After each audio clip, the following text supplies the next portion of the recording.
20,000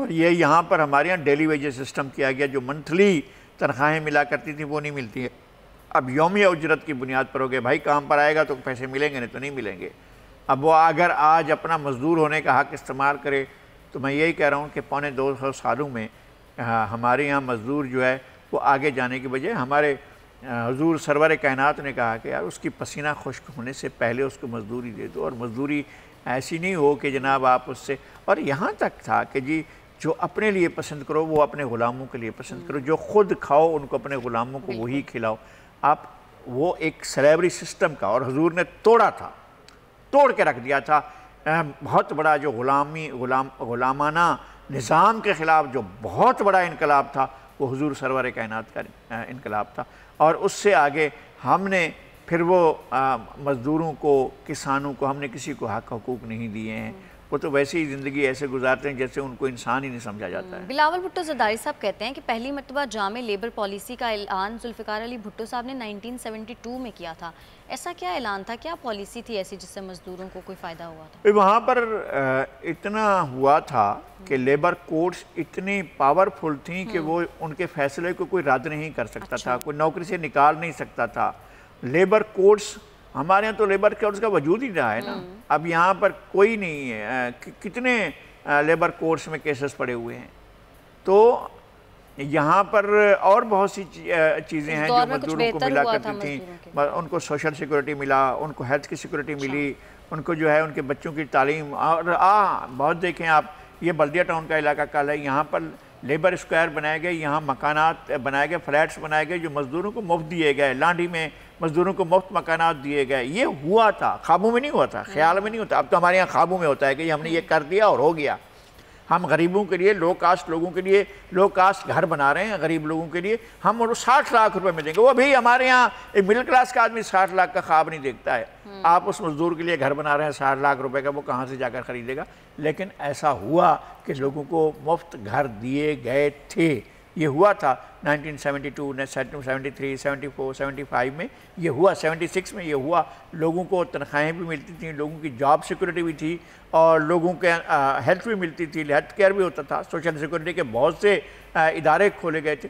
یہ اس وقت ہوا تھا، لوگوں نے چند لمحوں کی خوشیاں دیکھی تھیں، اس کے بعد تو جو جنرل ضیاء کی کالی رات مسلط ہوئی تھی وہ اب تک جاری ہے۔ تو اب کتنی ضرورت ہے اسی طرح کی کوئی پالیسی بنانے کی حکومتی سطح پر تاکہ مزدور بھی تو ایک اچھی بہتر زندگی گزار سکیں؟ میرا خیال ہے کہ جب تک مزدور کوئی اپنی تنظیم بنا کر ایک پریشر نہیں بلڈ کرتے ہیں، وہ بیچارے معصوم غریب، نہیں معصوم بیچاروں کو بھی کرنا ہوتا ہے، جس کے پاس چھن جانے کے لیے ایک زندگی ہوتی ہے، کچھ بھی نہیں ہوتا ہے، جن کے پاس لوز کرنے کے لیے صرف زندگی کے علاوہ کچھ بھی نہیں ہوتا ہے، وہ پھر دیکھتے ہیں یار اب تو یہ زندگی بھی رائے گاں ہے، پھر وہ لڑنے کے لیے کھڑے ہوتے ہیں۔ اور یہ وقت میں کہہ رہا ہوں کہ ایک وقت ہوگا جب لوگ آئیں گے اور لوگ دیکھیں گے کہ کس طرح سے لوگ جو ہیں وہ خراب پتی، ارب پتی، کروڑ پتی اور کرپشن سے ہوئے ہیں اور لوٹ مار سے ہوئے ہیں، اور پھر لوگ دیکھیں گے یار ہمارے گھروں میں چولہا نہیں جلتا ہے اور یہاں پر کیا کیا ہو رہا ہے، پھر شاید ریٹیلیشن ہوگا۔ اچھا لوگ غصے میں کہا جاتا ہے خدا ان کی مدد کرتا ہے جو اپنی مدد آپ کرتا ہے، یہی ہے، بالکل یہی۔ بالکل۔ اچھا اب میرے پاس ایک خبر ہے، ویسے ہمارے پاس ٹائم ختم ہونے والا ہے، لیکن ایک خبر یہ تھی کہ اسد عمر صاحب نے ایک تہلکہ خیز دعویٰ کیا، انہوں نے کہا کہ عمران خان اسمبلیاں توڑ سکتے ہیں۔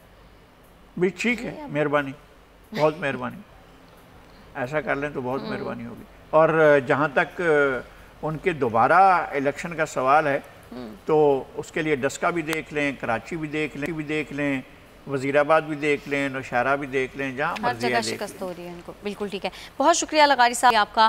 اور ناظرین آج کے پروگرام سے اتنا ہی، اب کل پھر سے آپ کی خدمت میں حاضر ہوں گے، تب تک کے لیے ہمیں اجازت دیجیے گا، اللہ نگہبان۔